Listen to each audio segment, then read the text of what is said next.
Welcome to the History in Focus channel. Be sure to subscribe so you don't miss more videos like this one. Hollywood transformed the Wild West sheriff into an icon. Hat, shiny badge, incorruptible hero who always won. All a lie. In real life, the position was a death sentence disguised as a job. Starvation wages, no training, no backup, and enemies on all sides, including the people who elected you. These are 15 facts that show why being a sheriff in the Wild West was worse than it seems. Fact number 1, the salary was a joke. The majority of Wild West sheriffs earned between $50 and $150 per month, less than a cowboy made on a seasonal cattle drive. In smaller counties, the position was almost voluntary. Men took the badge knowing they would barely cover their own expenses with the work, but someone had to do it. And usually it was the most courageous, or the most desperate. To get an idea of the absurdity, in 1880, a carpenter in the Arizona Territory earned up to $200 per month. An experienced miner, $180. The sheriff of the same county took home $120 when he got paid at all. And he still had to show up in uniform, armed, and ready to die for a town that paid more to fix a fence than to keep the law running. The comparison embarrassed anyone who did the math. In many rural counties of Texas and New Mexico, the salary was as low as $50 per month. The sheriff had to make nightly rounds, resolve bar fights, arrest armed criminals, transport prisoners for hundreds of miles, and handle all the bureaucracy of the position. In return, $50 per month. Risking his life every day in a land where the law was a concept applied selectively, and where the sheriff was the only one paying the cost of that selectivity. Some counties solved the problem in a creative, not in perverse way. The sheriff received a commission per arrest, between $1 and $5 per criminal delivered to the court. It seemed like a reasonable incentive. In practice, it was a trap disguised as a salary. The more dangerous the criminal, the higher the reward. The system rewarded the sheriff for pursuing exactly the men most likely to kill him before any formal trial. The result was predictable. Small towns simply could not hire anyone. In 1875, Colfax County in New Mexico went months without a sheriff because no candidate showed up. Those who had the skills for the job preferred to use them on the other side of the law. Where the pay was better, the boss was yourself, and the only downside was the gallows. For a lot of people back then, frankly, it was not a difficult choice. Fact number 2, you paid out of your own pocket. That is right. In a large portion of Wild West counties, the sheriff covered operational expenses before any reimbursement. Extra horses, ammunition, food for prisoners, jail rent when there was no public facility. The money came out of pocket first. The reimbursement, when it came, took months and rarely covered everything that had been spent. The situation with prisoners was especially absurd. The sheriff received a fixed daily rate to feed each inmate, usually 25 cents per day. Problem: the minimum food to keep an adult alive cost more than that in nearly every frontier town. Result: the sheriff supplemented out of his own pocket or let the prisoner go hungry. Many chose the second option, and a hungry prisoner tried to escape more frequently, which created new problems. Deputies were another constant drain. No sheriff could cover alone a county the size of a small European country. He needed help, but the budget rarely included funds to hire assistants. The solution was to recruit volunteers and pay them from his own salary. Some sheriffs reached the end of their term with real debts, having spent more on the position than they received. The tin badge cost dearly for anyone who wore it, for real. There was also the cost of transportation. Escorting a prisoner to the nearest court meant a journey of several days on horseback, crossing territories with no lodging or supplies available. Every meal, every night of shelter, every horseshoe replaced came out of the sheriff's pocket. On the return, he submitted the receipt to the county and prayed that someone would sign the reimbursement before the next problem appeared. Rarely did the accounts come out in the black. The most absurd thing is that this system existed because nobody in the territorial government wanted to formalize the expenses of the position. Admitting the real cost would be admitting that law enforcement on the frontier was underfunded on purpose. It was easier to place the burden on the sheriff's shoulders and expect him to absorb the loss in silence. Most did, some resigned. And a few realized that accepting bribes was, ironically, the only way to balance the books. Fact number 3, the office was a constant target. In towns where gangs operated openly, the sheriff's office was not a fortress. It was a provocation. A wooden structure, no protection on the roof, with a single door and windows that any gunman could identify from a distance. Hanging the badge and sitting in that office was equivalent to publicly announcing, "I am here. You can find me whenever you want." In October 1881, members of the Arizona Cowboys invaded Tombstone on a Sunday afternoon, fired into the air, and demanded the release of 2 detained accomplices. Sheriff Virgil Earp had 2/3 of the town watching from the opposite sidewalk and 0 available deputies.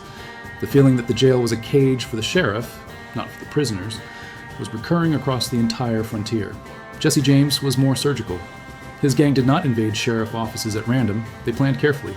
And on at least 3 occasions between 1873 and 1881, members of the gang sent anonymous messages to sheriffs who were close to identifying their location. The messages were not vague threats. They were explicit warnings. Back off, or your family pays the price. 2 of the 3 sheriffs backed off. The 3rd did not live to receive the second message. And it was not just famous gangs that posed a risk. Any drunk with a grudge and a colt could decide that the night was good for settling old scores. Reports from Texas sheriff offices between 1875 and 1895 show that the majority of line-of-duty deaths did not happen in major confrontations. They occurred in routine incidents, an approach that went wrong, a prisoner with a hidden knife, an ally who turned enemy without any warning. The cruelest part is that even the sheriffs who survived the attacks lived with the certainty that the office would never be safe. No frontier town invested in resistant jails or permanent guard posts. If the sheriff died, the town would elect another. The position was disposable. The man who held it, too. Meanwhile, the tin badge kept shining on the outside, like a permanent invitation for anyone who wanted to try. Fact number 4. The life expectancy was ridiculously low. Between 1870 and 1900, the line-of-duty mortality rate among sheriffs of the American West was one of the highest of any profession in the United States. Higher than that of miners, higher than that of railroad workers. In some territories like Oklahoma and Arizona, the majority of elected sheriffs did not complete the 2-year term without being killed, wounded, or forced to resign. The concrete numbers are disturbing. In Lincoln County, New Mexico, between 1878 and 1881, a period known as the Lincoln County War, 3 consecutive sheriffs were killed in the line of duty. The 4th survived, but left the position with a permanent bullet in his shoulder and another in his hip. No pension, no compensation. Just the luck of being alive when the majority of men who had worn that badge in the same period were already buried. The causes of death reveal the brutality of the routine. Shootouts accounted for less than half of the fatalities. Ambushes were responsible for a significant portion. Attacks from behind with no chance to react. Stabbings during prisoner searches. Falls from horses during nighttime pursuits. Drownings while escorting inmates across rivers. Death rarely came from the clean confrontation that movies show. It came from the angle nobody expected and, at the least, convenient moment. The most revealing thing is what happened afterward. When a sheriff died in the line of duty, the county needed to elect a replacement urgently. In practice, many positions remained vacant for weeks, sometimes months. No candidate appeared. News of the death traveled fast, and the men who might have been interested in the position did the math and gave up before running. It was one of the few professions where an open vacancy was treated as bad news. Pat Garrett is one of the most ironic examples. He became famous for killing Billy the Kid in 1881, the feat that defined his legend. But Garrett spent the following years unable to find steady employment as a sheriff anywhere. The reputation of a man who confronted famous criminals scared voters away rather than attracting them. In 1908, he was shot in the back while stopped on the side of a road. He was 57 years old. No major newspaper covered the funeral. Fact number 5. The sheriff often had to be the executioner. In counties without an official executioner, and there were many in the Wild West, the task of hanging a man condemned to death fell into the sheriff's lap. There was no manual, no specific training, and no choice. It was part of the job. The same man who arrested, investigated, and transported the criminal was the one who placed the rope around his neck on the morning of the execution. The gallows was not specialized equipment to most counties. It was a wooden structure built hastily by local carpenters, often in the backyard of the sheriff's office itself. The sheriff supervised the construction, calculated the length of the rope. Getting the calculation wrong meant a slow death by strangulation instead of a quick death by cervical fracture, and carried out this procedure before an audience that in many towns was treated as a public event. In counties without a designated executioner, the local sheriff had no escape. Sheriff Seth Bullock of Deadwood, South Dakota, presided over multiple executions in the 1870s without ever having received training for it. He learned the procedure by trial and error, hastily calculated the rope length, and conducted the hangings before the entire town, carrying the weight of each botched execution for the rest of his life. The psychological impact was documented even in an era that had no name for trauma. Sheriffs who carried out multiple executions developed what contemporaries described as heavy hands, a growing apathy that made them increasingly cold with prisoners and increasingly distant from their own families. Others, on the contrary, became unable to sleep. Several resigned right after the first execution. Nobody offered any support whatsoever. The cruelest irony is that the sheriff frequently knew the condemned man.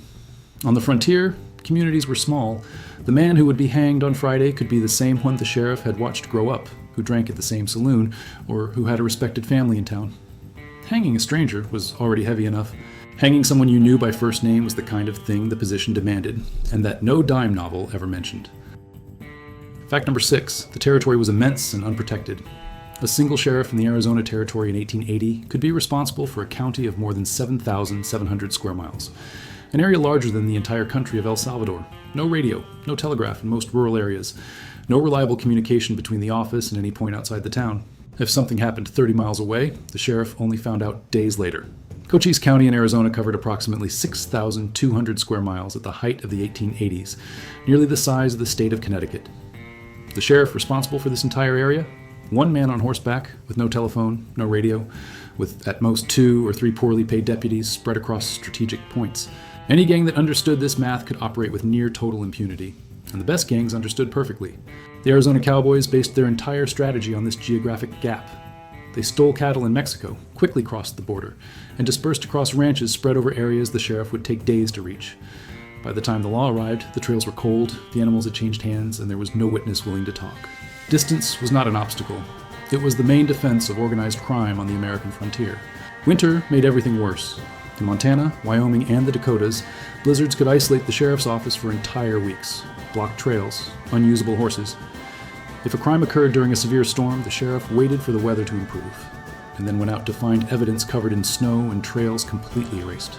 For months of the year, nature worked as an involuntary accomplice to crime across the entire northern frontier. The most frustrating part was knowing that the solution existed and was not available. In the eastern states, departments with multiple officers and telegraph communication functioned reasonably well. On the frontier, that model was impossible due to lack of money and infrastructure. The western sheriff was not inferior to the eastern police officer. He was operating with his hands tied in a territory that nobody wanted to properly fund, because the real economic interests did not depend on the law. They depended on the absence of it. Fact number 7. Prisoners were a permanent problem. The jails of the Wild West were not secure structures. They were improvisations, raw lumber, simple locks, walls that any determined man could get through with enough time. In 1881, Billy the Kid escaped from a jail in Lincoln County by basically slipping his hands out of the handcuffs and going out through the window. It was not a spectacular escape. It was a door nobody had locked properly. Escapes were so common that some sheriffs gave up building conventional jails and started using whatever was available: warehouse basements, reinforced stables, any space that could be locked with a reasonable padlock. In Fort Smith, Arkansas, Judge Isaac Parker had an underground dungeon built for high-risk inmates. The solution worked, but few counties had the budget or labor to replicate the model. Worse than the escapes were the rescue attempts. Relatives of prisoners arrived armed, demanding release before trial. And the sheriff, alone or with a single deputy, had to decide in seconds whether it was worth dying for a case that would take months. The reality of the frontier recommended surviving to work the next day. Many sheriffs chose the path that kept them breathing. There was also the logistical problem of holding prisoners during lengthy trials. The sheriff was responsible for bringing the inmate to the courthouse every morning, ensuring he did not escape during the sessions, feeding him and returning him to the cell. In small towns, this immobilized the sheriff for weeks, unable to answer other calls, unable to patrol the county, unable to do the job he had been elected to do by the population that paid his miserable salary. Tom Horn, arrested in 1901 on suspicion of killing a 14-year-old boy in Wyoming, generated months of constant pressure on the local sheriff. Horn had powerful allies and equally dangerous enemies, both wanting access to the prisoner for opposite reasons. Keeping a famous inmate alive and safe until trial was a type of tension that no training prepared the sheriff to face. 2 years of custody, 2 years of threats from both sides. The trial ended with the gallows.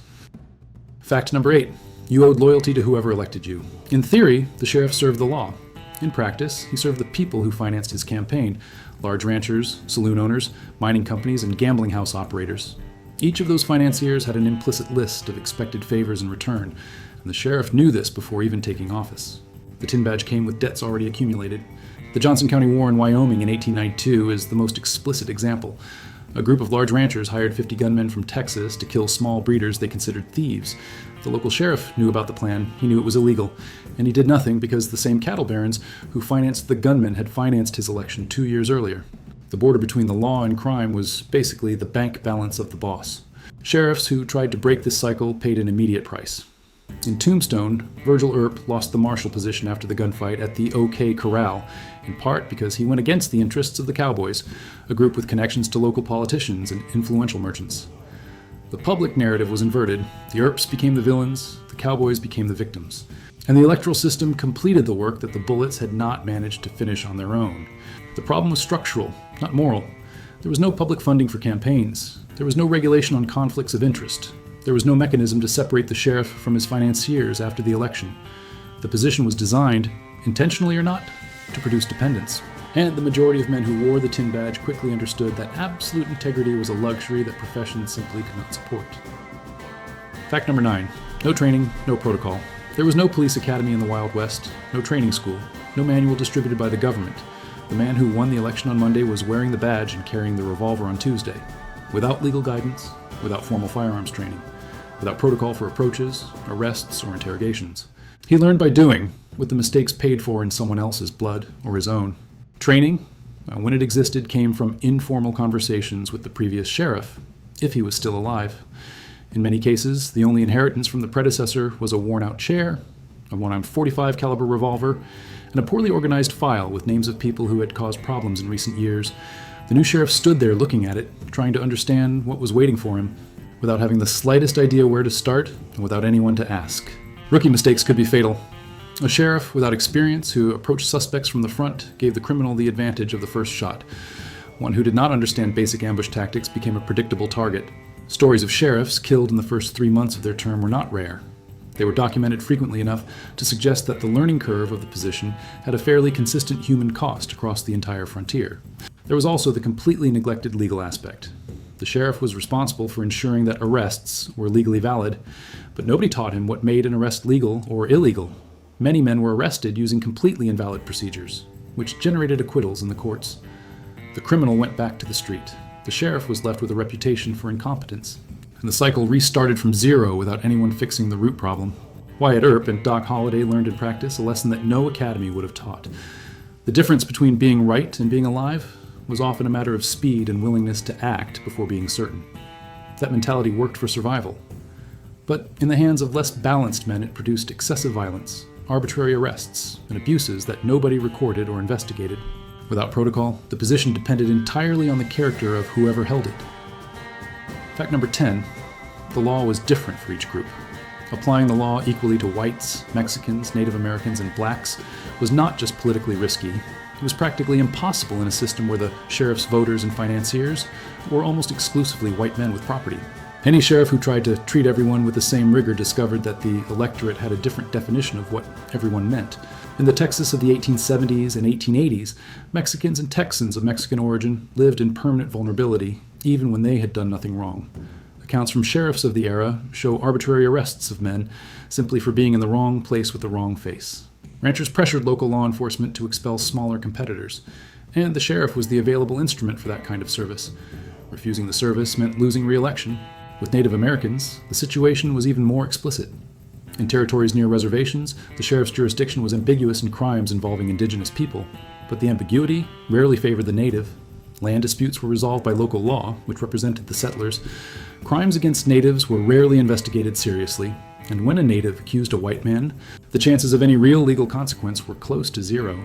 Bass Reeves, the only black sheriff with significant jurisdiction in the West during the 19th century, navigated this system with a skill that bordered on the extraordinary. He arrested more than 3,000 criminals in 30 years without ever being shot. Partly because he was genuinely skilled, partly because he understood from day one that a black sheriff applying the law equally would be killed within weeks.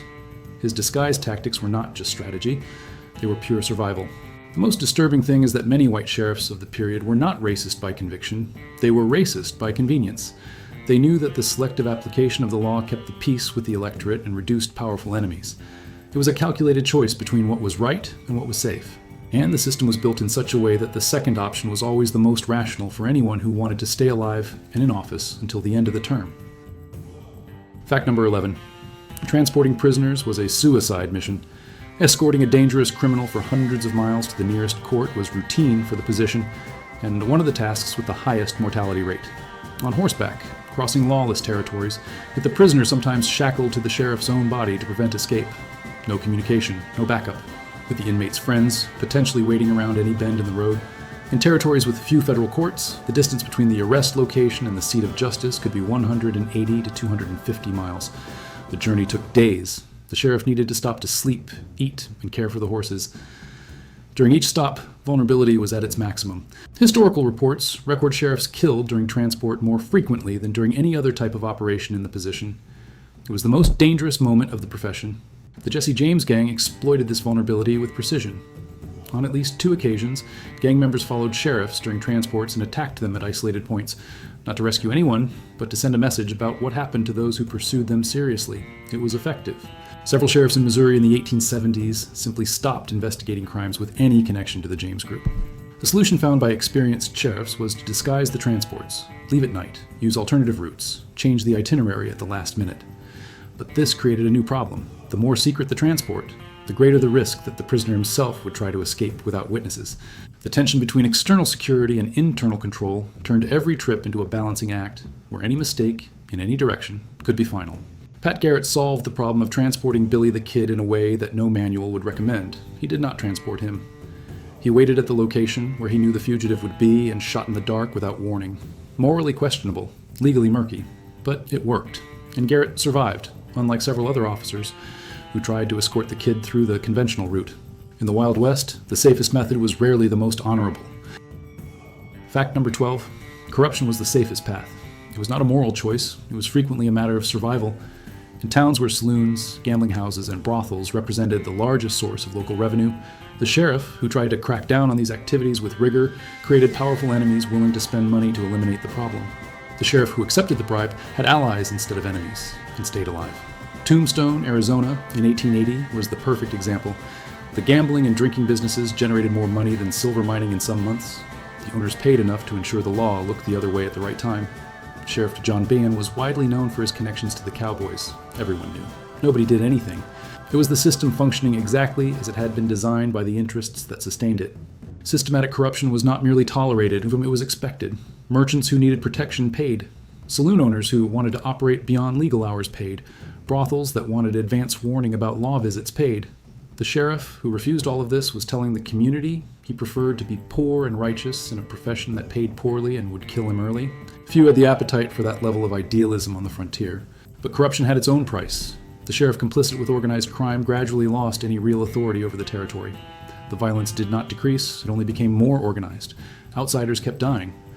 And the sheriff had to choose between pretending not to see or risking his life for strangers who paid nothing and had no political influence whatsoever. Most chose to look the other way. It was the rational choice in an irrational system. Henry Plummer, sheriff of Bannock in Montana, was simultaneously the leader of a gang called the Innocents, responsible for at least 100 murders in the region. When residents found out, they organized a militia and hanged him in 1864. He died begging for mercy. He had been sheriff for less than a year, but the town could not find a reliable replacement for months. Plummer's story was not an exception. It was a mirror of what the system produced when taken to the extreme. Fact number 13, epidemics and violence coexisted. The sheriff was not just a security officer, he was the public health authority when there was no other. Outbreaks of cholera, smallpox, and typhoid fever hit frontier towns with brutal regularity, especially along trade routes and cattle trails. When the outbreak arrived, it was the sheriff who imposed quarantines, removed corpses, and controlled the panic, without any medical equipment or training whatsoever. The smallpox epidemic that swept through Deadwood, South Dakota in 1876 put the local sheriff in an impossible position. Miners were arriving by the hundreds each week. Imposing quarantine would interrupt the flow of money that kept the town alive. Not imposing it meant letting the disease spread freely. The sheriff had no medical authority, no federal support, and no resource beyond his own common sense. Any decision he made would be considered wrong by half the town. Cholera was the fastest and most terrifying. In towns where the water came from rivers contaminated by cattle excrement, an outbreak could kill dozens in days. The sheriff, who tried to impose isolation of the sick-faced violent resistance from the infected person's own neighbors, nobody wanted to believe that the husband or the co-worker was contagious. And the sheriff was always the messenger of the wrong news, the man who arrived to separate the sick person from the family. There was also the indirect violence that epidemics generated. Desperate men robbed supplies and medicine. Looters took advantage of homes abandoned due to deaths. Conflicts between groups who blamed each other for the outbreak, usually whites blaming Chinese or Mexican immigrants, produced lynchings that the sheriff had to contain. Managing a public health crisis and a public order crisis simultaneously, alone, without protocol. Pure frontier routine. The most disturbing thing is that many sheriffs died of diseases, not bullets. Typhoid fever, dysentery, and tuberculosis killed law officers in absurdly high numbers. The sheriff, who spent weeks transporting sick prisoners, visiting infected dwellings, and managing corpses without any protection, exposed himself to risks that any modern public health specialist would classify as completely unacceptable. Fact number 14, The family lived in constant danger.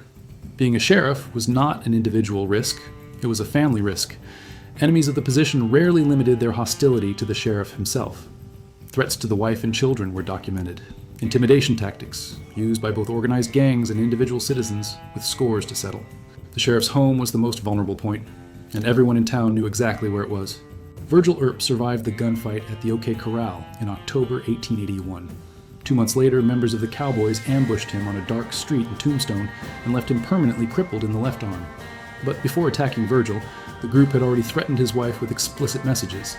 "Tell your husband to leave the job or the family pays." The message was ignored. The ambush was the answer. Arson was another common instrument of pressure. House, stable, food storage, any property belonging to the sheriff was a potential target. In towns where the dwellings were made of dry wood and close to one another, a fire in the early hours destroyed everything before anyone woke up. No insurance, no county compensation, no special protection for the family of an officer on duty. Just reputation as the only available shield between the family and the enemies. Some wives resisted, others could not take it. There are records of sheriff's wives who abandoned the home before the husband completed his first term, not out of weakness, but out of rational calculation about probabilities of survival. A wife who stayed increased the risk for herself and the children. One who left made the sheriff psychologically more vulnerable. It was an impossible choice that the position created for entire families who never asked to be in that situation. The cruelest part is what happened after the death. When a sheriff died in the line of duty, the family immediately lost the income, the housing provided by the county, and whatever security the position offered. There was no pension for widows. There was no relief fund for orphans. The county elected a replacement, life moved on, and the dead man's family had to fend for themselves, starting from zero in a town that considered the tin badge more valuable than the man who wore it. Fact number 15. Heroes in legend, forgotten in reality. The majority of sheriffs who died in the line of duty were buried in simple graves, without ceremony and without proper record. The county named a replacement, the news moved on, and the dead man's name disappeared from the archives as quickly as the position was filled. The glory of the Western hero was built decades later, by writers who never set foot on the frontier and needed a myth that would sell well. The dime novels, 10-cent novels sold in the East in the 1870s and 1880s, were responsible for the serial mythologizing. They turned real names into fictional heroes while ignoring inconvenient details: the miserable salary, the structural corruption, the early death without recognition. Wyatt Earp waited decades to tell his version, and when he did, he needed money. The legend was already bigger than the man it intended to portray. Pat Garrett published a book about the death of Billy the Kid in 1882, 1 year after the event, and sold very few copies. The Eastern public had already bought a more exciting version in the dime novels. Billy was the hero, not Garrett. The sheriff who risked his life to capture the most famous fugitive of the West spent the following 26 years trying to find a stable position that paid enough to support a family, failing consistently.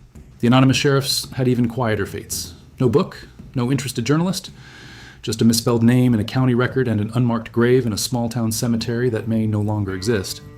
Historians who research the period regularly find references to the previous sheriff, with no name, no date, no circumstances, just the indication that the position was vacant and needed to be filled urgently. Bass Reeves was the only black sheriff to operate with broad jurisdiction in the 19th century West. He arrested more than 3,000 criminals. He was never shot. He died in 1910 without a pension and without recognition. Decades later, historians identified him as the probable inspiration for the Lone Ranger, a hero that Hollywood turned white and fictional. The frontier treated its real heroes with systematic neglect, especially those who did not fit the legend someone had decided to sell. Wild Bill Hickok is considered one of the greatest heroes of the Wild West. What few people know is that when he was murdered in Deadwood in 1876, Wild Bill was broke, with deteriorating vision, and feeling ill. He had not died in any heroic duel. He was shot in the back by a man named Jack McCall while playing cards in a cheap saloon. The most famous death of the West was a cowardly ambush. The legend took care of hiding that detail. Wyatt Earp lived to 81 years old, but spent decades in poverty trying to sell his own story. Doc Holliday died of tuberculosis in a miserable Colorado sanatorium at 36 years old, far from any recognition. Bat Masterson left everything and went to work as a sports journalist in New York because the West did not pay enough for someone who had dedicated his life to keeping it safe. In the end, the legend of the Wild West Sheriff was invented for the entertainment of people who never needed to live in those towns. For those who lived there, the sheriff was the poorest man on the street, with more enemies than friends, more debts than salary, and more chances of dying before 40 than of completing 2 terms. The tin badge was not a symbol of power. It was the emblem of a trap that any smart man avoided, and that the others accepted for lack of a better option.